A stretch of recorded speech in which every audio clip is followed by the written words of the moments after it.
Merci beaucoup, Elisabeth, pour cette présentation.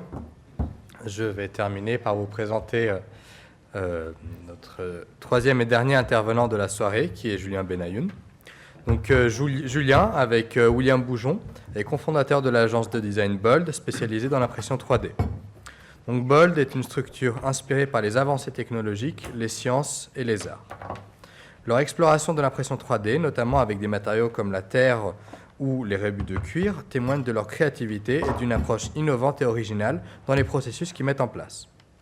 Collaborant avec des institutions telles que le laboratoire Paris-Cambridge, le MIT Media Lab et le Centre Pompidou, Bold a été lauréat de plusieurs projets prestigieux et leurs œuvres sont exposées dans différentes galeries à travers le monde. Parmi leurs pièces les plus emblématiques figurent les vases poilus imprimés à base de fibres végétales pour la High Bar Gallery à Miami. Enfin, Julien a participé également à la transmission et à l'enseignement des techniques, et des processus de l'impression 3D grâce à de nombreux workshops assurés auprès d'étudiants et de professionnels par Bold.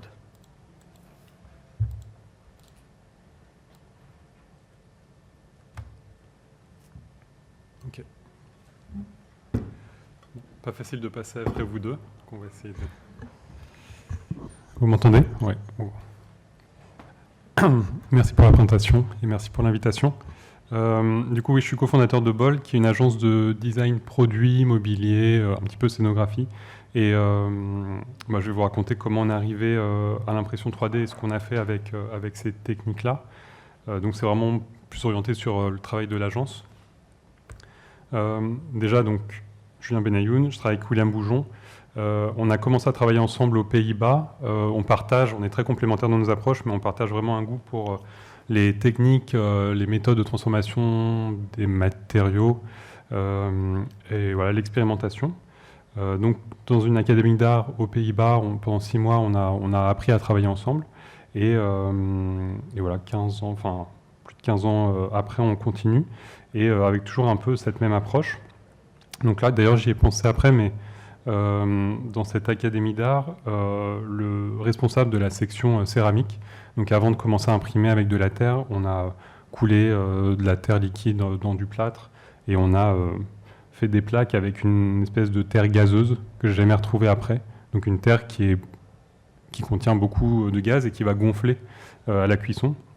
Donc c'est pour ça que ça peut être assez intéressant de mixer ce matériau-là avec l'impression 3D. Et donc on est une agence de design produit, on fait des objets, des produits qui peuvent être assez techniques parfois. Et dans le cadre de cette casquette-là, de designer produit, on a dessiné pour une start-up parisienne, avec qui on partageait des locaux, une imprimante 3D. Donc ils étaient spécialisés dans la conception d'imprimantes 3D des pots de fil, un peu maker, avec des planches en bois, des plaques en bois découpées à la laser et des petits câbles qui dépassent partout. Et l'idée, c'était de faire un produit qui puisse se retrouver dans les écoles, dans les ateliers. Et il se trouve qu'on avait peu d'expérience avec cette technologie, cette technique d'impression 3D, et notamment des pots de fil, qu'on a pu avoir le premier prototype à l'agence, et comme n'importe quel autre outil qu'on ne maîtrise pas forcément, on a commencé à se poser des questions et à imaginer ce qu'on pourrait faire ou ne pas faire avec. Donc la toute première impression qu'on a fait, alors que pareil on n'a jamais été formé sur les logiciels de découpe, les slicers, etc., c'était d'imprimer simplement un tube, un petit tube sur la section, sans savoir si ça allait tenir, si ça allait marcher. Donc on a appelé le fabricant, enfin notre partenaire, en lui demandant s'il pensait que ce type de forme s'imprimerait sur son type de machine.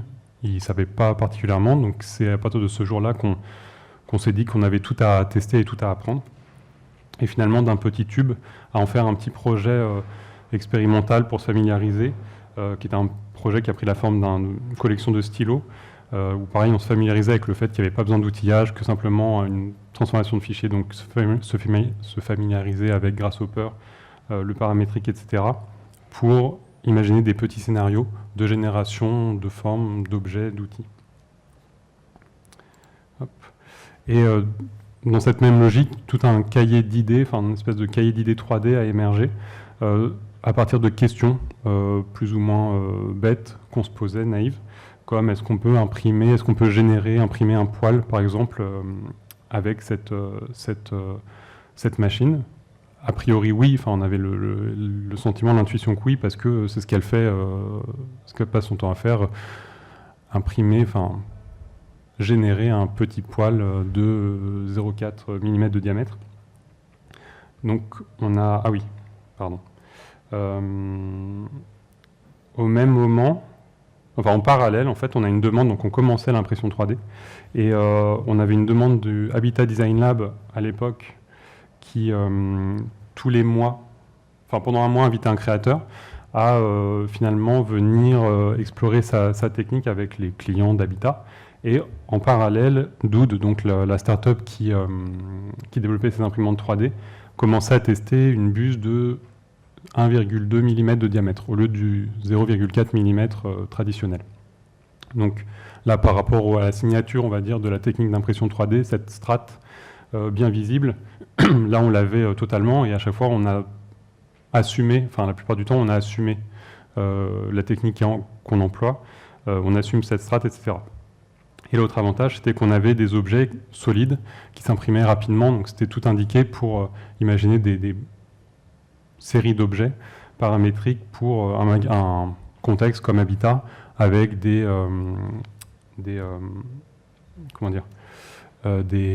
clients qui passeraient peut-être une demi-heure, une heure, qui remplit. Donc le protocole, c'était qu'ils viennent, qu'on leur explique, qu'ils remplissent une petite fiche, couleur, dimension, largeur, motif, etc. À partir d'un catalogue qu'on avait commencé à élaborer, des bribes pour inspirer les visiteurs. Et donc une des demandes d'Habitat, c'était de rester sur des objets assez simples. Et donc on a commencé à développer des collections de boîtes à deux éléments, donc le contenant, le couvercle, sur différentes méthodes finalement de fermeture de ce couvercle-là, très simplement avec les possibilités offertes par l'impression 3D et cette buse de 1,2 mm. Donc ça posait aussi la question des matériaux qu'on allait utiliser, les transparences, etc. Voilà. En fait, en commençant à faire ces projets-là, on se familiarisait avec tout cet univers-là, la signature esthétique, les couleurs, les opacités, les transparences, pour faire des choses qui, à l'époque, sortaient de ce qu'on voyait beaucoup, c'est-à-dire les petites figurines, c'est voilà, un outil qui était beaucoup utilisé par ce qu'on pourrait appeler les makers, et qui peut-être surjouait d'une possibilité formelle, complexe, qui surcomplexifiait. Donc on a sursimplifié finalement les objets. Je reviens sur cette histoire de poil. Donc on se demande si on peut l'imprimer, et en se demandant ça, en ayant très peu d'outils à notre disposition, on se demandait comment on allait y arriver. Donc on a essayé de se mettre dans la tête un peu de l'imprimante, qui, telle qu'on l'utilisait, imprimait strate par strate, donc une première couche horizontale, monter un petit peu, une deuxième couche horizontale, etc., etc. Donc on se disait que si on forçait la machine à sortir de notre forme principale, de notre vase en l'occurrence, et à extruder un petit peu de matière, on pourrait finalement imprimer notre forme, sortir, gérer notre fameux poil et venir le coller sur l'objet. Donc ça a commencé comme ça, avec des résultats plus ou moins satisfaisants. On a commencé de toute façon toutes nos impressions avec ce qui est le PLA le plus basique, le PLA transparent,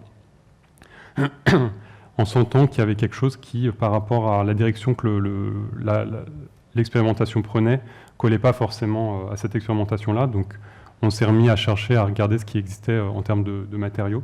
Et on est tombé sur toujours ce PLA, mais cette fois-ci chargé avec des fibres végétales. Alors ce qui est amusant, c'est que malgré le fait qu'on partait sur une spirale qui enrobait notre vase, on s'est retrouvé avec ce que vous voyez à droite, c'est-à-dire un vase avec un ventre lisse et même un petit poil sur le nombril. Donc ça, c'était quelque chose qui était absolument inattendu, imprévisible, mais qui, en fonction de la manière dont cette forme-là, vase plus spirale extérieure, a été découpée par rapport aux algorithmes de ce slicer. Et finalement, du poil-poil, on a simplifié la technique, et on a généré plutôt des boucles. Donc là, les éléments sont toujours attachés, le poil est toujours attaché à l'objet, surtout que ces matières-là, avec les chargées en fibres végétales, avaient tendance, comme on le voit, à un petit peu boucler, etc. Réagissaient pas comme le PLA transparent. Et finalement, on a un rapport à l'expérimentation liée au fait de communiquer presque en temps réel cette expérimentation, qui a fait qu'effectivement, ils ont été, la recherche en train de se faire a été, on va dire, repérée par une galerie qui a été un prétexte pour développer une petite collection de ces 3 vases-là avec 3 caractères différents, légèrement différents, et puis ces 3 couleurs. Donc ce PLA qui est coloré dans la masse par la fibre naturelle, différentes fibres naturelles. Pardon. Et suite à ça, on a une demande de 2 designers qui sont spécialisés dans l'impression 3D des pots de fil, qui s'appelle UAU Project, un couple de Polonais, qui pour une exposition en Pologne sur le thème du glitch, nous avait demandé d'imaginer d'autres objets. Ils connaissaient les poilus, etc. Donc une idée, finalement, une espèce de généalogie après le poilu, toujours sur cette idée un peu du défaut qu'on essaye de comprendre et de maîtriser. Parce qu'a priori, cette coulure, le fait de ne pas forcément prendre en compte la gravité liée à cette technique, le fait qu'à un moment donné, s'il n'y a pas de support, s'il n'y a pas de couche inférieure, le fil va tomber. On a continué à jouer à tirer le fil justement de cette question de la gravité et qu'est-ce qu'on pouvait en tirer. Et toujours avec ces débords, ces porte-à-faux, ces éléments comme ça, ces formes qui sortent d'une forme principale, on génère une esthétique, on génère des motifs, des textures qui sont vraiment, pour le coup, propres à cette technique-là. Et c'est ça qui nous intéresse dans cette voie-là, plutôt que la voie du prototypage rapide ou le fait de reproduire une forme précise qu'on a modélisée, qu'on utilise aussi pour plutôt la casquette designer produit plutôt technique. Mais pour toute cette recherche-là, la question c'est de savoir ce qu'on peut faire, ce qu'on ne peut pas faire avec cette technique proprement dite et intrinsèque.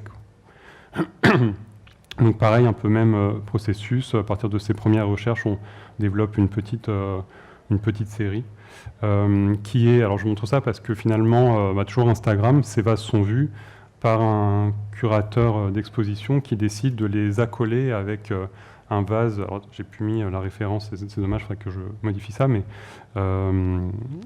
en faisant se rencontrer vraiment 2 époques de techniques par rapport à ce que lui évoquait une espèce de lien formel et sur voilà, on parle de la fonction aussi et de la peau de l'objet, etc. Et on est sur... si je montre ça, c'est parce que finalement, il y a une progression entre le démarrage, notre premier tube, et tout ce qu'on a fait avec l'impression 3D. La photo ne rend pas forcément la matière effectivement utilisée. Donc là, c'est toujours du PLA, mais plutôt chargé avec des poudres minérales. Et un designer de la Drôme est venu nous voir en disant j'ai vu que vous imprimiez de la terre. Nous aussi, on imprime de la terre dans la Drôme. Est-ce que vous voudriez passer? Et donc, on n'imprimait pas de la terre, mais ça a été l'occasion de passer du plastique à la vraie terre. Et pas de réapprendre, mais finalement de s'adapter à ces nouvelles contraintes, parce que la terre, elle s'imprime à froid, elle reste pâteuse, donc elle se durcit pas en même temps qu'elle s'imprime. Et donc ça pose d'autres questions en termes de géométrie. L'autre spécificité, c'est qu'on utilisait, nous, des filaments, finalement, issus du commerce, une couleur, monochrome, etc. Et la machine qui est à disposition, qu'on utilise dans ce Fab Lab de la Drôme, elle permet assez simplement de mélanger aussi des terres. Et ça a été une des premières approches et des premières expérimentations qu'on a fait. C'est ce mélange de terres assez précise qu'on essayait de comprendre et d'imaginer une corrélation entre finalement la manière de charger cette machine, les pièces qu'on allait dessiner et comment elles allaient être orientées par rapport à la machine pour obtenir les effets visuels, couleurs, etc. Donc on ne voit pas forcément les objets qu'on fait céramiques comme des objets vraiment en soi, mais plutôt comme des échantillonneurs. Tous les objets finalement qu'on fait, une grande partie des objets qu'on fait nous servent principalement à comprendre en fait les réactions de la machine. C'est-à-dire qu'on ne sait pas a priori le résultat qu'on va obtenir, sinon on ne ferait pas l'essai. Et c'est ça qui est notre formateur finalement, c'est ça qui nous apprend, ce qui nous a appris, ce qu'on sait aujourd'hui de cette relation entre la technique, l'outil, la machine et la terre ou les matériaux. On verra aussi qu'on a continué à imprimer et à tester d'autres matériaux avec ce type de technologie. Donc il y a des tests de terre, des tests de moiré, ce rapport entre presque parfois le textile ou le canage, le tressage, donc de faire voilà, de s'inspirer aussi d'autres savoir-faire et d'autres artisanats pour générer nos formes et notre échantillonnage. Et finalement, toujours Instagram, on partage ce qu'on fait, on arrête de rester dans notre coin et d'autres créateurs nous contactent pour imaginer des collaborations. Donc une des premières collaborations s'est faite avec Emmanuelle Roule, qui est céramiste, artiste, céramiste, graphiste à Marseille, et elle qui est très éloignée des techniques numériques. Donc elle est vraiment, elle travaille beaucoup à la plaque, à la main exclusivement, et c'était intéressant de comprendre ce qu'on allait faire finalement avec ce trio-là, c'est-à-dire nous avec la casquette designer et numérique, et la machine qui a son rôle à jouer, et Emmanuel qui est, comme je disais, céramiste plutôt à la main. Et donc le résultat, c'est des objets qui sont vraiment pas des objets qu'on aurait fait seul, absolument pas des objets qu'elle aurait fait seul, et là vraiment il y a une espèce de fusion comme ça de différentes visions et différentes pratiques qui sont mélangées. Donc on s'est retrouvé une semaine dans la Drôme pour voilà, une espèce de recherche un peu libre, sans savoir vers où on allait aller, et on a imaginé des objets autour de l'usage de l'eau, donc vases, carafes, théières pour commencer, et avec une espèce de petite mise en abîme où finalement la texture des objets et une coupe microscopique de la structure de la Terre qu'on est venu replaquer finalement sur les objets. Et il y a eu plusieurs sessions finalement. La première session a généré cette première série, et puis elle est revenue et on a continué à réfléchir sur la question des matériaux et à développer d'autres typologies d'objets, qui a donné lieu aussi à une exposition donc là, qui s'appelait Il n'y a de terre qui ne se mange, et qui était, alors je n'ai pas montré énormément d'images, mais qui était vraiment une exposition donc, dans la Drôme, Drôme provençale, sur le process, les résultats, et aussi une collaboration. Donc là, on voit des pièces émaillées qui ont été émaillées avec la fabrique de Cliouscla, qui est patrimoine vivant, et qui, elle, est très traditionnelle, très artisanale. Et donc c'est intéressant aussi de mélanger toutes ces époques et tous ces savoir-faire, du manuel au numérique. Et par rapport à la thématique de l'esthétique finalement des objets imprimés en 3D, Amélie Pichard, qui est une créatrice d'accessoires de mode, sac et chaussures, qui avait vu une exposition des premières pièces, dans laquelle étaient les premières pièces réalisées avec Emmanuelle Roule, et qui a commencé à imaginer des objets qu'elle pourrait commanditer pour sa marque, autour de notamment ce sac-là, son sac signature. Et quand on lui a dit que l'impression 3D était peut-être pas la technique la plus appropriée pour son projet, par rapport à certaines complexités qu'il y avait, et qu'on lui a évoqué la question de pouvoir l'accompagner sur du moulage, par exemple, céramique, très vite elle a décliné, et c'était vraiment la question de l'impression 3D, de l'objet imprimé en 3D qui l'intéressait, pour, je pense, sa signature, son fameux colombin, ses lignes, etc. Quitte à ce que ça dénature ou que ça modifie la forme de l'objet de base. Donc il y a eu tout un travail assez classique de modélisation. Et ce qui est intéressant avec tout ce qu'on a appris de nos expérimentations précédentes, c'était maintenant, et c'était un peu le but recherché, qu'on puisse avoir un projet, qu'on puisse avoir un objet, qu'on puisse voir une géométrie, une forme, et qu'on puisse anticiper à peu près ce que ça allait donner. Donc on peut aujourd'hui modéliser, s'inspirer quelque chose. Il y aurait 1000 façons de modéliser ce sac, mais il a été modélisé de manière à pouvoir s'imprimer facilement. Et en fait, la première modélisation qui a été faite, c'est la modélisation qu'on a gardée jusqu'à la fin. Le projet a duré 2 ans, mais très très très étalé, avec parfois 6 mois où il ne se passait rien.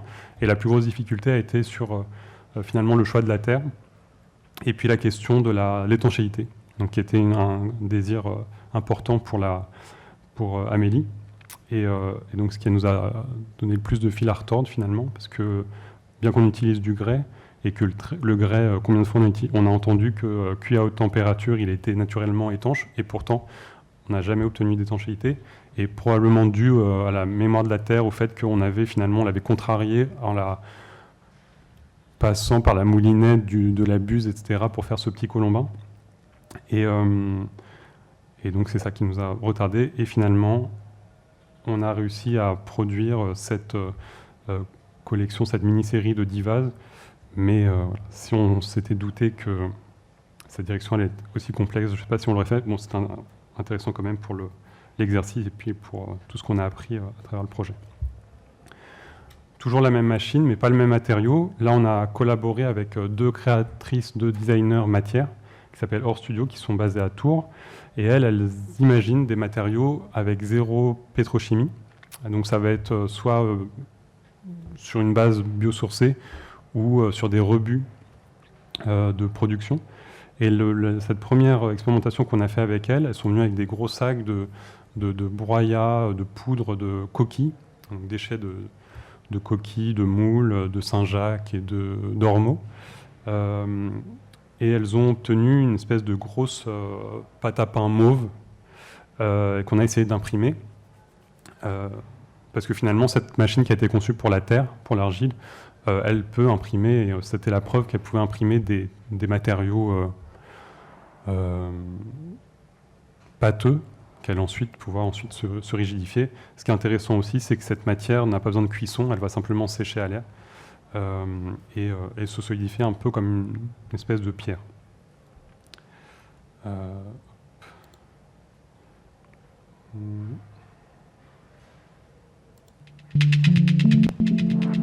Donc je vous montre ça parce que ça aussi, ce sont les prémices du projet qu'on a fait ensuite avec elle. Donc là, c'est ce mélange de poudre, de coquilles et d'un liant à base d'algues. Donc on reste un peu dans le même univers. Et là, on voit la grosse pâte à pain mauve. Ce qui est intéressant, c'est qu'on a commencé à imprimer avec une petite buse. Et en fait, on s'est rendu compte que ça posait un certain nombre de problèmes. Et que cette pâte, qui est très aérée, finalement gonflait une fois qu'elle sortait de la buse de l'imprimante. Et donc ça a donné aussi une esthétique vraiment particulière entre toujours ce même outil, mais finalement ce matériau qui changeait et ses propriétés qui changeaient. Et qui finalement, est-ce que c'est un hasard, mais on aboutissait à des formes très presque marines, un peu animales, à partir de ces matériaux-là. Hop, pas du tout.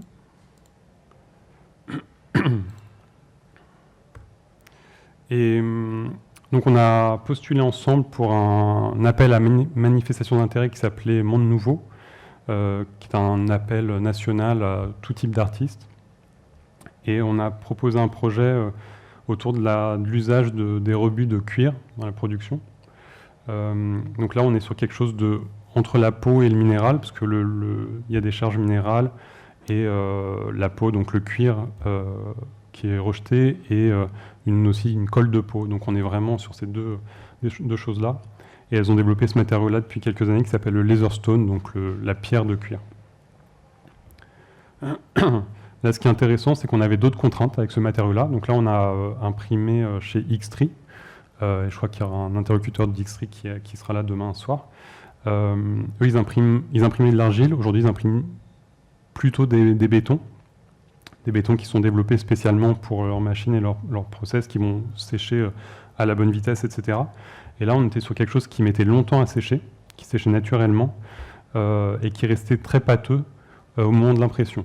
Donc on avait une contrainte qui était qu'il ne fallait pas qu'une couche d'impression dure moins longtemps que 22 secondes. Et on avait cette idée de espèce de micro-architecture à la base, mais finalement qui a été réduite pour des questions de budget. Cette idée de construire, où j'en étais ? Oui, un certain nombre d'assises qui allaient être autour du point central finalement de cette installation, qui était une colonne, toujours une espèce de motif comme ça de l'architecture. Et donc on a imaginé des espèces de Kinder Surprise où les tabourets seraient rattachés à cette espèce de colonne centrale.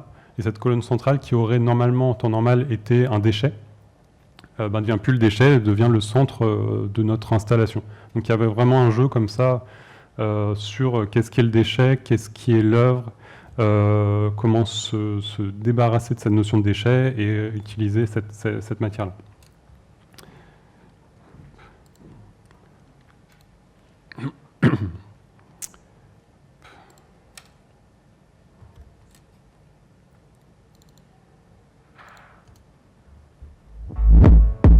Donc il y avait donc il y a la question du dessin par rapport aux contraintes, par rapport à ce qu'on voulait, la contrainte déjà du colombin, etc.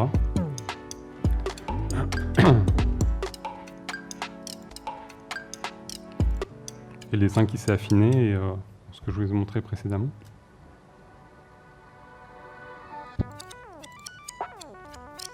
Qui a été ensuite interprété avec Grasshopper pour pouvoir générer le parcours d'outils.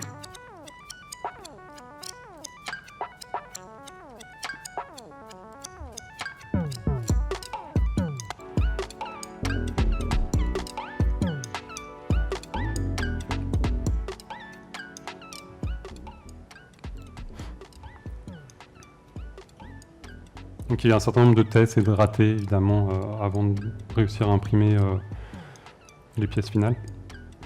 Et c'est intéressant finalement de s'adapter comme on l'a fait avec le plastique des pots de fil au tout début. On ne savait pas du tout comment ça fonctionnait. Puis la terre, puis la coquille. Et là on voit le côté Kinder Surprise où finalement on vient retrancher les tronçons de la colonne et les tabourets.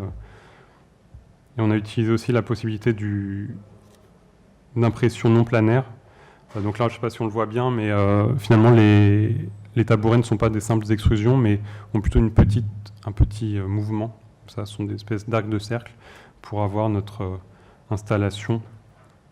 Hop. Donc qui ressemblait à ça. Tabouret et qui finalement était autour de cette colonne que j'évoquais. Voilà. Merci beaucoup.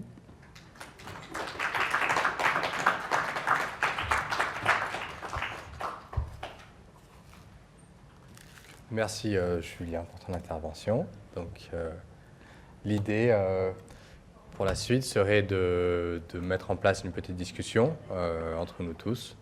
On a enregistré pas mal d'informations, on a vu pas mal de facettes de ce qui peut se passer derrière l'objet tridimensionnel. Donc à vous de jouer, à vous de poser des questions si vous en avez. Je vais ramener des micros entre autres, j'arrive de suite.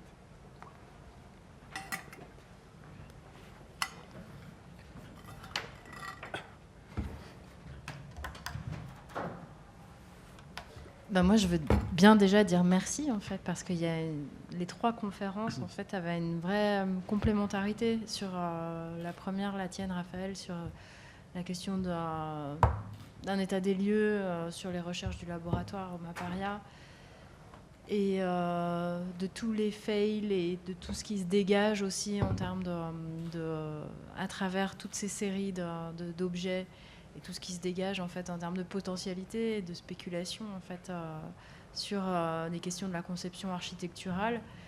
Je trouve que c'était une recension assez belle en fait de tout ce qu'on a pu faire et dans la lignée de plein de choses qu'on avait engagées. Et ça résonnait beaucoup avec ton intervention, Elisabeth, qui était extrêmement théorique, avec Ramarman et l'ontologie orientée objet. Et au final, avec ta conférence, Julien, qui traitait le plus à l'échelle du design, qui était absolument, je veux dire, magnifique. Les objets produits sont fascinants. Et je crois que nous, à l'école d'architecture, enfin nous autres architectes, peut-être, on a tous envie d'accéder à ça à notre échelle de la conception architecturale et en fait on n'en est pas là encore. Et je crois que c'est ça la grande frustration en réalité. Et alors les autres me contrediront ou compléteront si jamais, mais c'est-à-dire l'éternelle question c'est quels usages, quels dispositifs constructifs, et les DTU, et les machins, les trucs. Et en fait, d'ailleurs chez Extri c'est un petit peu leur grand souci, c'est ça, c'est de dire comment on transpose en fait à l'échelle architecturale. Et après moi du coup c'est peut-être plus je sais pas si c'est une question ou une réflexion, mais je me demande si l'enjeu j'ai l'impression qu'il réside pas forcément dans cette transposition scalaire et qu'il est autre. Donc quel est votre sentiment là-dessus?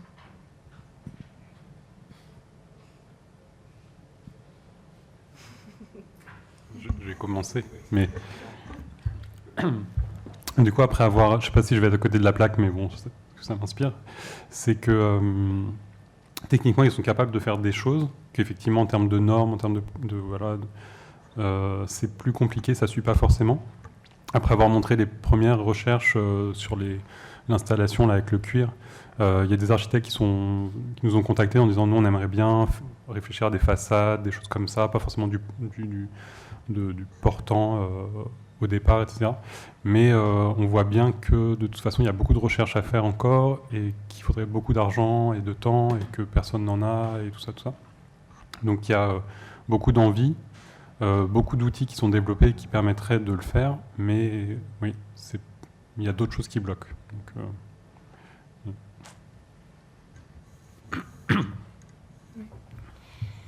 ouais, et j'ai l'impression qu'un autre élément qui peut être source de frustration, c'est en même temps ce qui est très beau avec le design d'objets, c'est la capacité la possibilité de le soustraire de tout contexte. Et donc de pouvoir travailler cet objet pour ce qu'il est, le regarder en 360 et pas avoir de brouille dans la lecture qu'on a de celui-ci. Et je pense que l'une des grosses frustrations aussi en architecture, c'est qu'il y a on n'arrive pas à avoir la maîtrise de tous les paramètres qui entourent cette production architecturale, qui fait aussi que, à la façon du designer, quand la matière donne le ton ou dicte sa loi, c'est que il y a l'idée qui est faite souvent par l'architecte qui se dit ok, je veux avoir telle production, je veux que ça donne ça, et qu'en même temps il est nécessairement dépossédé de ce qu'il engendre quelque part. Enfin, ça fait penser au film de Yorgos Lanthimos, Pauvre créature, où en fait on a cette jeune femme qui est un peu la chose de son maître, et puis qu'en fait elle va faire sa propre vie, elle va découvrir le monde et elle sort de sa maison. Et en architecture c'est un peu ça, c'est quand on produit quelque chose, ça sort et que c'est soumis à tout un tas de paramètres qui sont, je pense, frustrants pour certains archis parce qu'ils n'arrivent juste pas à conserver ce contrôle sur les choses, je pense. En termes, en tout cas, de traitement de l'objet, pas des usages. Mais,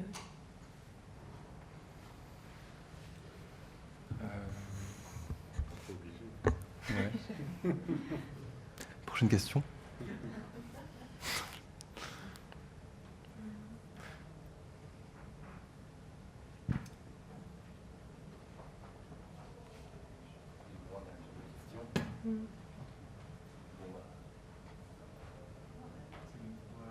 Ce qui m'interrogeait dans la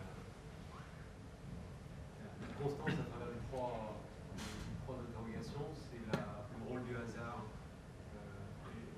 dans les processus créatifs.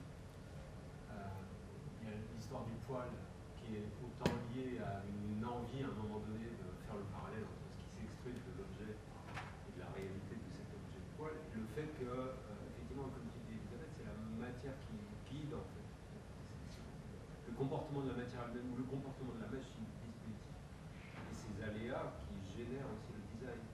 Matière plus machine, j'ai l'impression qu'à chaque fois c'est un peu le binôme.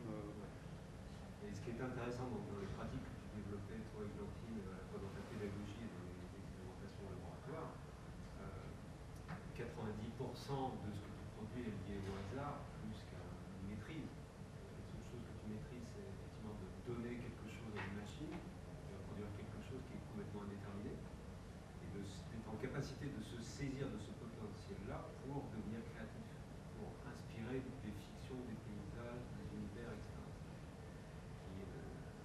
que toi tu appelles le noyau, le cœur de l'objet qui échappe à notre perception, parce que la perception émerge de la réalité d'un objet que tu ne maîtrises pas.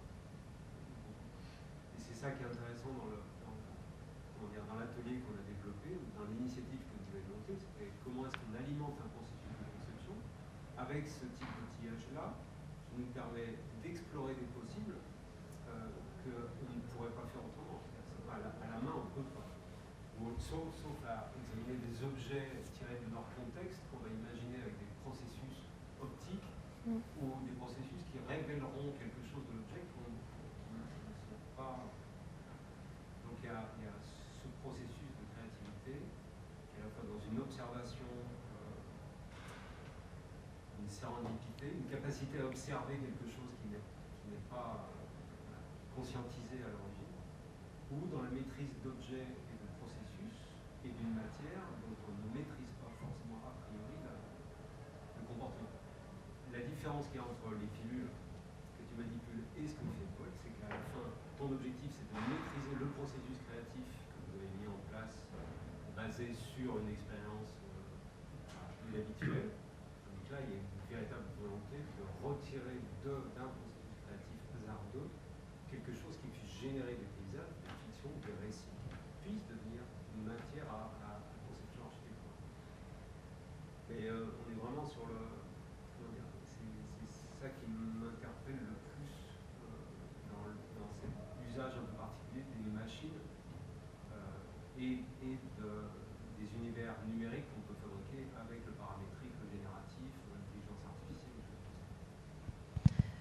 comme ça. Ouais, mais en fait, moi, j'y vois en réalité pas tellement de différence. Moi, j'ai surtout l'impression que ce qui est commun à tous ici, c'est vraiment qu'à un moment donné, on a quitté un modèle de conception s'approchant de celui de la composition.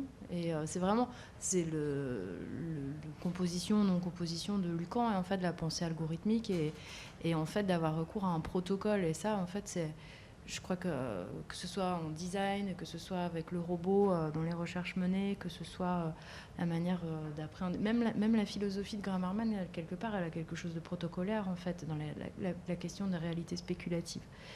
Et c'est grâce à celui-là qu'on peut accéder à finalement cette marge d'indétermination, l'accident ou l'imprécision dans un cadre en fait extrêmement resserré qui définit des variables et des invariants. En réalité, c'est vraiment ça. Hein. Et je crois que c'est ce changement de paradigme-là qu'ont autorisé les outils de fabrication numérique et avant ça, les outils de modélisation paramétrique et la programmation en réalité.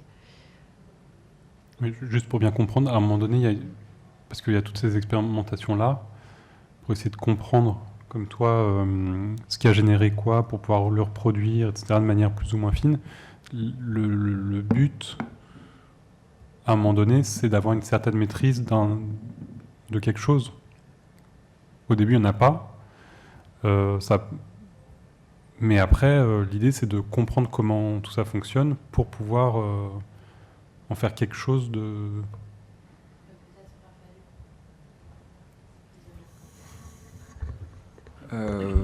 Oui, c'est... comment dire je pense qu'en fait, voilà, le fait d'utiliser le contexte pédagogique et les machines pour comment dire, pour créer des objets, ou enfin pour générer des objets à partir d'une quelque chose qu'on n'aurait pas dessiné avant, ça permettait de se demander comme ce que tu disais tout à l'heure, se mettre dans la tête d'une machine, ou c'est-à-dire comment ça peut mener à d'autres formes d'apprentissage dans le flou, et comment en fait ensuite tout ce qui est de l'ordre de ce que désirent voir les architectes ou les designers, c'est-à-dire des objets dans une sorte de cohérence, de forme qui rappelle la nature, etc. Et tout. Comment tout ça, ça réémerge du fonctionnement même, du fait même d'apprendre à faire marcher la machine, et comment ça le dirige, et comment ça ça le transgresse dans le sens où c'est pas... À la fin, il n'y a pas un objet fonction. On a appris à faire fonctionner tout ça, on a retrouvé un peu nos formes, notre esthétique et tout, mais on a produit des objets petits comme ça, il n'y a pas grande fonctionnalité ou quoi, par contre, on a compris qu'il faudrait toujours quelqu'un pour surveiller le matériau et que ça pourrait pas être complètement automatisable ou que quelque part, même s'il y a une sorte de promesse de forme infinie dans la modélisation 3D ou dans le fait de la reproduire en impression 3D, en fait non, il y a une sorte de le fameux vocabulaire ou la grammaire machin qui revient comme ça, et donc du coup en fait ça c'était pas à la fin c'était un peu une sorte de, ça permettait d'apprendre à la fois la machine, à la fois de former une sorte de regard critique sur l'utilisation, la volonté un peu de standardiser quoi des architectes quoi, donc il y avait un peu ce côté on se perd, un peu comme dans Midjourney quoi, dans les trucs d'IA, magnifique, première étape sublime, ensuite en fait c'est ce que tout le monde, c'est ridicule, et donc en fait il y a un truc de déception et de satisfaction comme ça, et donc c'était plus la surprise, je pense, c'était plus de dire en fait ça génère plein de pistes de travail, ça c'est facilement appropriable par des étudiants qui sont en stage, soit comme truc métaphorique, soit comme savoir pratique pour produire des maquettes ou alors des objets. Et du coup voilà, c'était un peu ouais, c'est ça, ce rapport. Ouais. Et le fait de travailler d'avoir un protocole et de travailler de façon sérielle, je pense que ça permettait d'autant plus d'être libre et d'être créatif, parce que ça donne justement ce cadre et ça permet de comprendre ces objets-là qui finalement, pris indépendamment,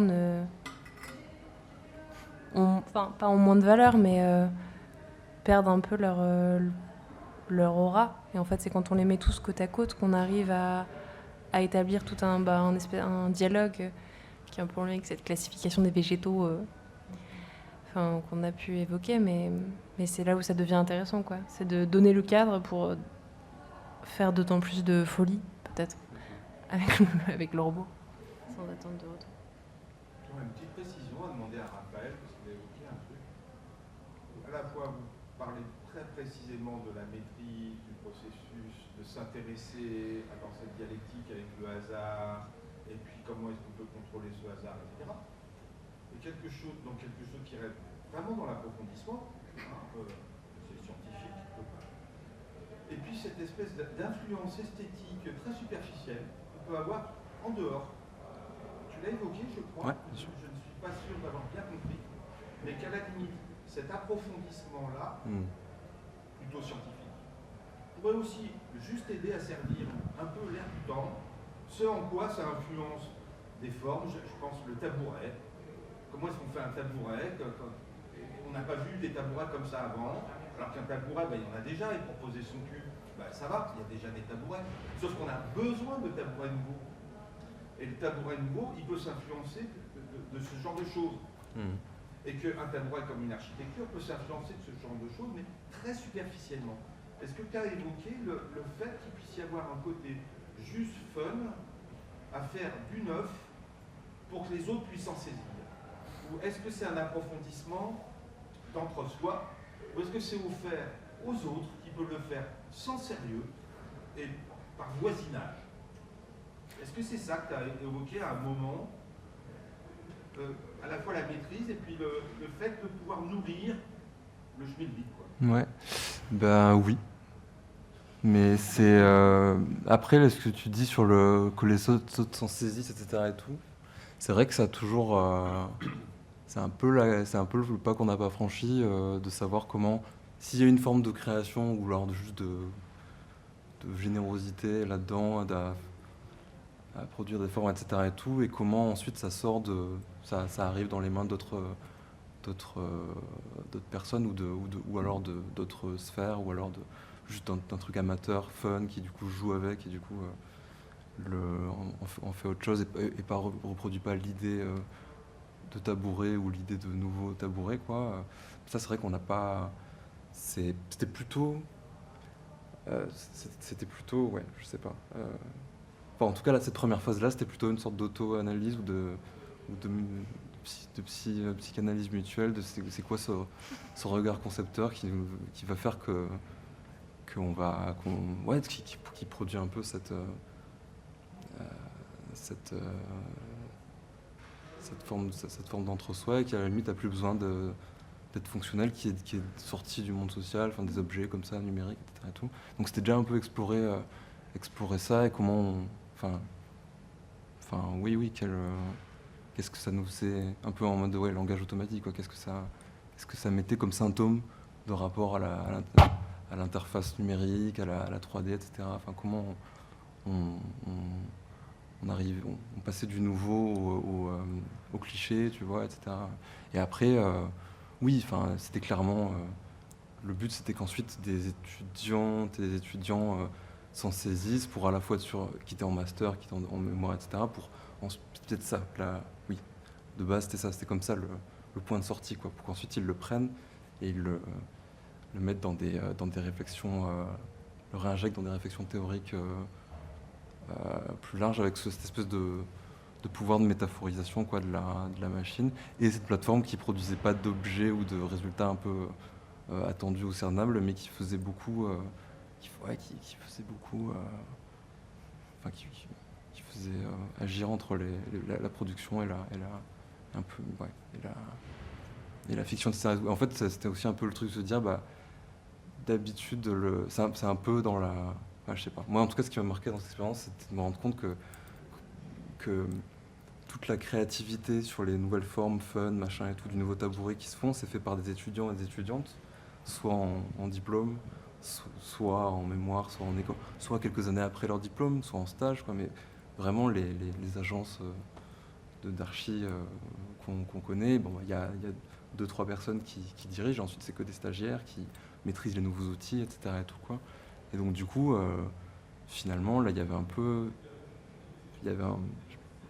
une sorte de truc d'entre-soi, mais un peu dans un autre paradigme que celui du projet, de l'entreprise, etc. Et tout. Donc c'était peut-être surprenant, mais c'était peut-être aussi... c'était intéressant de se retrouver dans cet entre-soi et de se retrouver dans cette forme créative qui n'est pas là pour sauver si, peut-être, qui n'est pas là pour sauver la société ou pour produire des marchandises, mais qui était là pour se questionner, quoi. Et ensuite, toutes les marchandises et la société remontent comme ça, et ensuite ça va dans des mémoires et ça forme d'autres... voilà, c'est pas où ça va ensuite. Mais c'était un peu ce mouvement-là, quoi. Mais peut-être qu'on n'a pas trouvé, quoi, à part les colloques ou les choses comme ça qui sont très entre soi aussi, on n'a pas trouvé de méthode pour que ça sorte vraiment... voilà. Après, cette première phase, c'était peut-être un bocal psychanalytique. Tu vois, c'était une forme d'entre. Mais ça a donné lieu à une suite. Et moi, personnellement, ça faisait un bout de temps que j'avais pas vu le robot et le fonctionnement, etc. Et le fait d'organiser un workshop où juste on se dit sur une journée, on arrive à aboutir à une maîtrise qui a quand même vachement évolué du robot et des interfaces et de l'appréhension pour des gens qui sont non sachants, moi j'étais pas sachante techniquement sur ce domaine-là, c'est-à-dire qu'on arrive facilement à commencer à le manipuler. C'est peut-être aussi la première étape pour ensuite se dire, ou en tout cas avoir ce target de dire ça s'ouvre à plus large pour devenir un terrain de jeu, en fait. Ou pas, mais en tout cas ça a évolué entre phase 1 vocale et ce qu'on a juste pu voir en termes de facilité de prise en main aujourd'hui avec le robot, en tout cas.